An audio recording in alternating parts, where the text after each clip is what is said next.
Alright, ladies and gentlemen, welcome back to Fire Emblem, the Sacred Stones, and two new areas of opening up, the Darkling Woods and that tower down there type thing. I can't remember the name of it off the top of my head. Oh no, so that's an area connecting it back. Hold on a second. Oh yeah, there's so many new places, so yeah. Now the map is essentially complete. Oh yeah, oh yeah, I think this is where I just show off more of the yeah, so here we are at the training tower. Originally, I was going to go straight to the thingamajig, but I did want to... The main reason I'm doing the training tower is A, just to show it off, because it's going to be interesting. B, is because I want to really raise some support levels, because some characters really haven't, like... I want them to get the really nice endings, so I'm trying to raise support levels. So obviously here I'm also going to use some units that obviously weren't used that much. So Amelia, Marissa, Artur, Kyle, and Ford, that type thing. And also just raise support levels between that. So that's mostly going to be what this is about. Hopefully it'll be nice to see some of your characters, see some of their level ups and how they perform. It's not too exciting because it's a training tower. And, alright, in terms of the training tower, you just face monster type units. So they're relatively easy. I mean, they do so from hard ones at you, like, the Cerberuses, which are fast, and, the spiders, which hurt. But for the most part, they're relatively simple to get through. It's not too much to deal with. Sorry, still tired. Sorry. What was I going to say?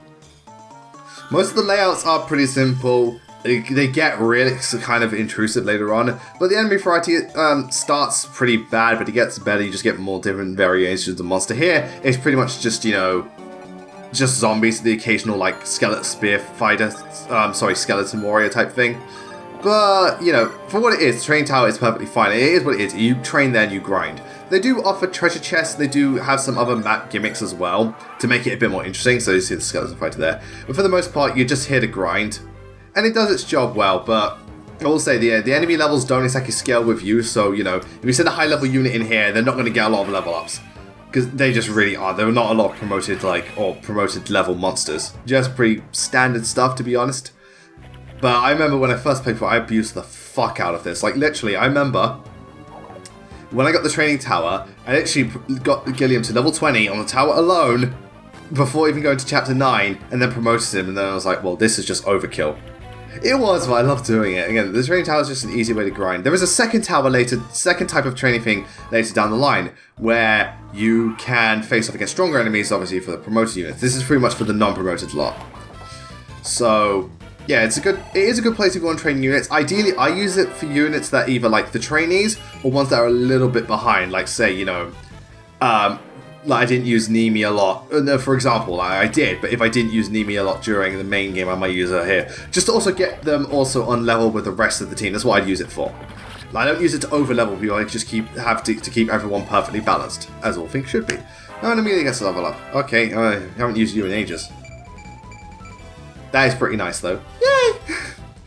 Sorry, Ewan just made you irrelevant. Oh, and here goes Marissa. Like, you would be useful if Joshua didn't exist. It is a shame. Again, she should have joined before Joshua, just because, again... Oh, really, Marissa? I don't want to dodge. Yeah, I don't want to. But yeah, a lot of this is just also to raise support levels. I'm going to be interchanging between units, between chapters sometimes, because, again, once the support level's done, there's no point to keep them around. Oh, wow, she really doesn't want to dodge. What is it with you? Dodging is for pussies. Granted, they're not very strong, but still, there's a lot of them. As I mean, there is a lot of enemies, so even though they're not strong, they may overwhelm you, so don't be too reckless.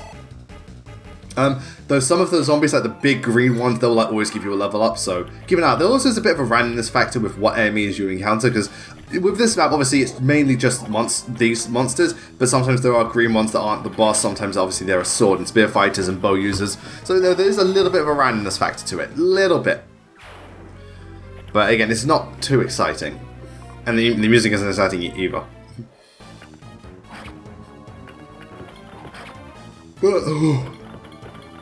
Sorry again.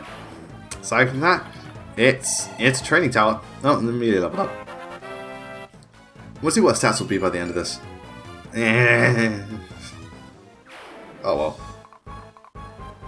Oh god, he's going after the Great Knight. Have you made a mistake?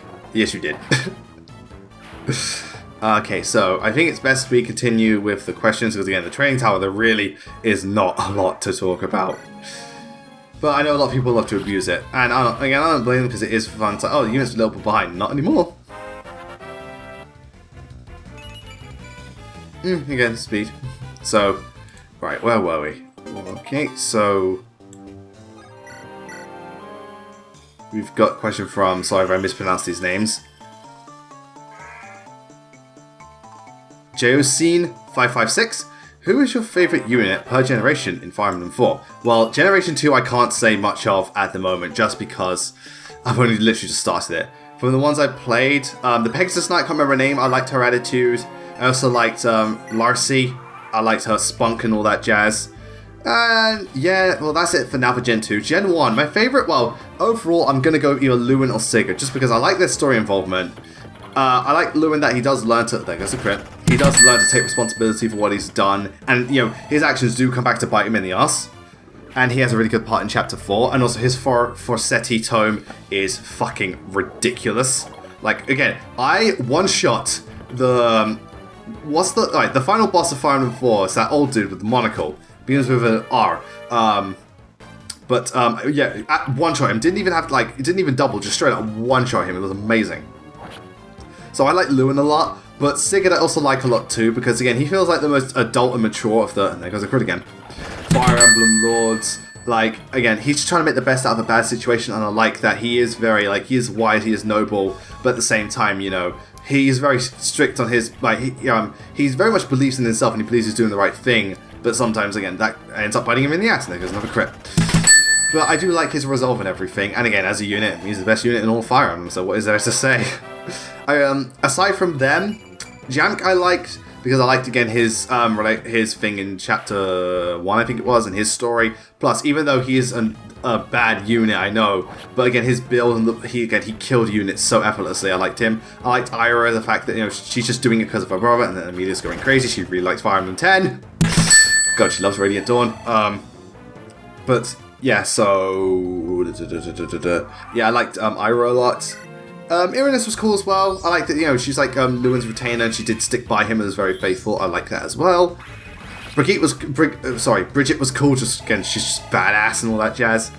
But yeah, that's about it in terms of characters for Fire Emblem 4. So I'd say, you know, Lewin and Sigurd are my faves. Oh, and there's the support. It begins. Now I need to sit.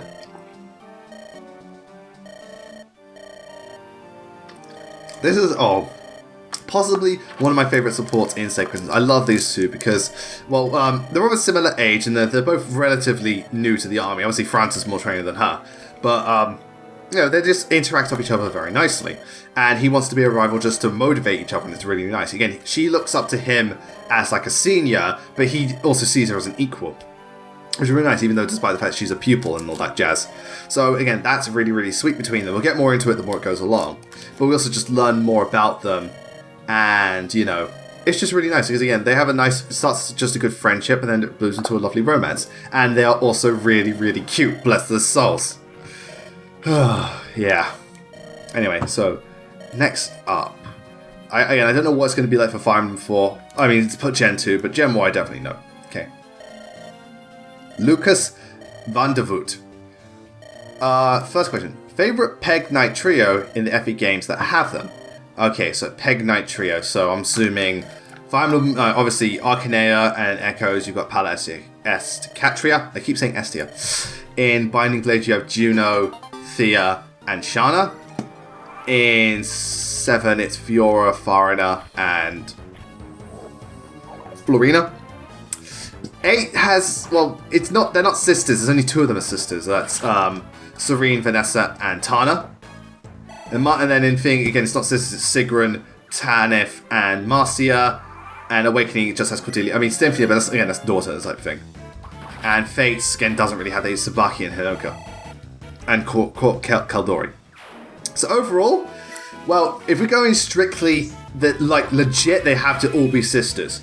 My favourite would probably be either Echo's version of the Pegasus trio, just because I like their relation, like, they go out of the way to rescue S, they have more supports, and it's really, really nice.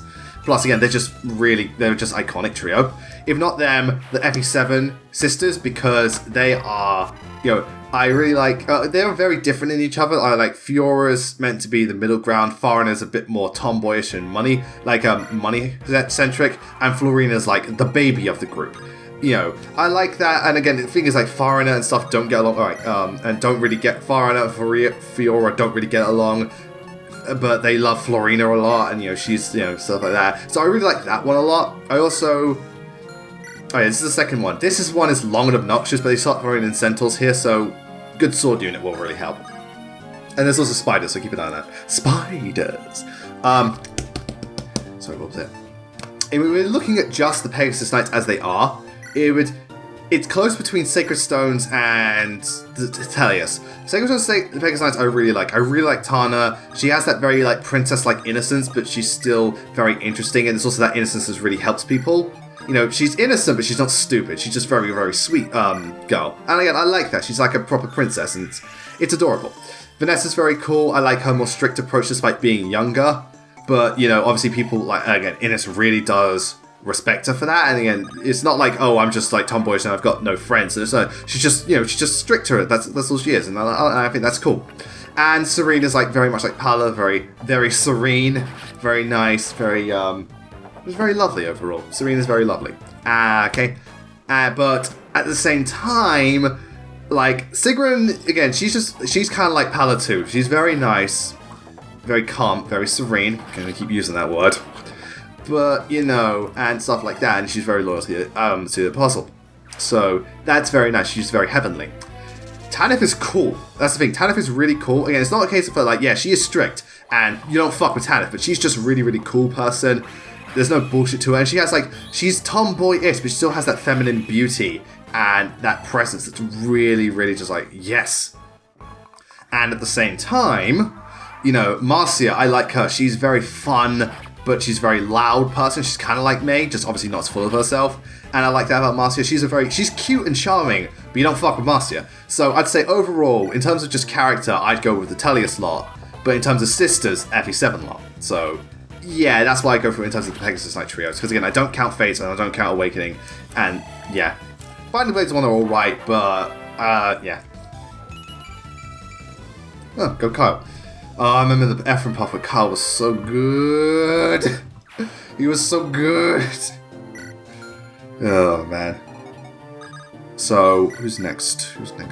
Sorry, what's next? Yeah. Favorite Fire Emblem meme? Well, there's memes in terms of, like, you know, gameplay stuff, like using certain, like, obviously using certain, reclassing to certain things as, like, a meme because it's a joke. My favorite meme would probably be, like, Robin being, like getting with, just fucking everyone. I find that very funny. I also like the whole, what else is a really funny meme? The Reinhardt memes are funny, you know, the whole magic is everything and all that, and the begone thought. That's funny. Ryoma Lobster's funny as well, and Elise Cinnamon Roll. There are quite a few. Again, I'm not like overly huge on Fire Emblem memes, unless I'm doing Mock the Emblem, but generally, I'd say those ones are pretty funny. Yeah. Those are my favourite Fire Emblem memes. Okay, oh, and there goes another crit. Fucking Fire Emblem 4, I swear to God.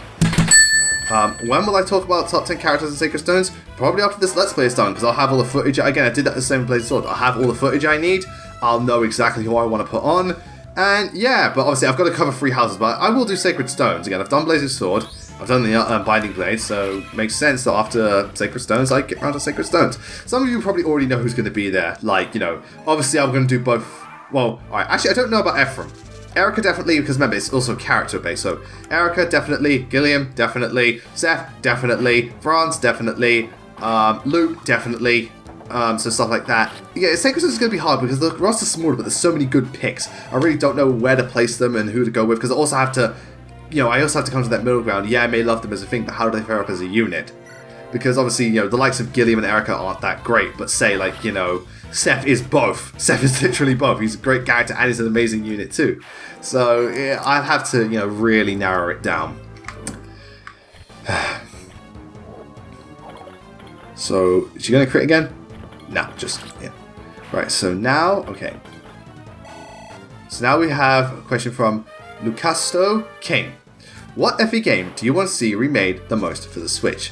Well, I've always said this, I want it to be Fire Emblem 6 and 7, just because I really like those games. I'd love to see them use like the partner system to do stuff that plays over both games, but also fix some of the issues with both games, have them be more interconnected, allow for like other characters from 7 to be featured in 6, and just like have some of the features from 6, like the triple damage and stuff, be in 7, and just be a bit more cohesive with like how everything matches up, and all that jazz. But while I've said that, at the same time, genealogy is looking more and more likely just because Three Houses looks to be very inspired by genealogy. Not only that, but playing more and more genealogy and seeing how story-focused the game is and how it's trying to be like a cutscene within a gameplay, I really think a remake would help. Just so like each segment of the map, rather than like you conquer all of them within one go, each one is its chapter into itself, so it's more like bite-size. You have like bite-size it's like bite-sized genealogy, so you do a chapter, that's that done, then you move on to the next one and stuff like that, but you have like save spots in between, and it's not just one after another in one big go, which I think would really benefit the game. There goes Artur. And just because also, again, they would really be able to flesh out the characters with support, just do more within the narrative, really slow down, and also, it'd also be cool to see what goes on during the downtime between, like, imagine if you had the barracks from Fire Emblem 9 and 10, in genealogy, like, you could see how people have, like, because again, the game lasts over a couple of years, so you could also see how the characters react, like, when they first join the army to later on down the line, and how they feel about moving from place to place. I think that would be really, really awesome, just to really expand upon the roster and see how they feel, because again, there's so much that goes on in genealogy. It would be good to explore all of it, but, it is what it is. And hopefully, Remake will do that. So, I'm still FE7 and 6, but a genealogy remake, I'd very much be on board with as well. I think Luke must have leveled. Sorry, Tethes must have leveled up then. Oh man, sorry, all this talking. It's really starting to get to me. I'll be fine though, I'll be fine. Right, so next up is... So yeah, again, this bit with the... Oh yeah, there are, again, respawning units, but the most thing... do with the killer axe. It's mostly just, it's just centaurs. Who are essentially mounted warriors, because again, they use axes and bows and have mounted utility. Pretty cool, pretty cool. Ow, oh, my face! Yeah, those axes are cool though, they're huge. Damn, that's an axe. And my axe! Okay.